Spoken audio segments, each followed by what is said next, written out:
অফিসের HR ma'am সবার কাজ দেখছিল।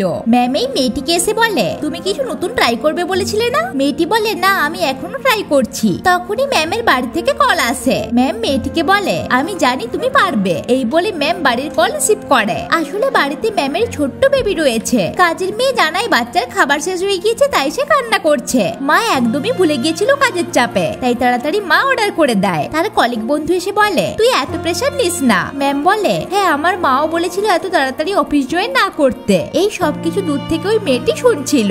এরপর বস আসে আর সবাই মাদার্স ডে ক্যাম্পেইনের জন্য নিজেদের আইডিয়াস বলতে লাগে। কেউ বলে, মা হলো একজন সুপারওম্যান যে সবকিছুতেই পারফেক্ট। একজন মা হওয়ার পাশাপাশি সব কাজ একদম পারফেক্টলি করে ফেলে। মা ঘরে বাইরে সব জায়গায় পারফেক্টলি ম্যানেজ করতে পারে। বস এইচআর ম্যামকে জিজ্ঞেস করে, তোমার কি মনে হয় নিশা? ম্যাম বলে, হ্যাঁ ভালো আইডিয়া। আসলে ম্যাম বাচ্চার কথা ভাবতে ভাবতে অন্যমনস্ক ছিল।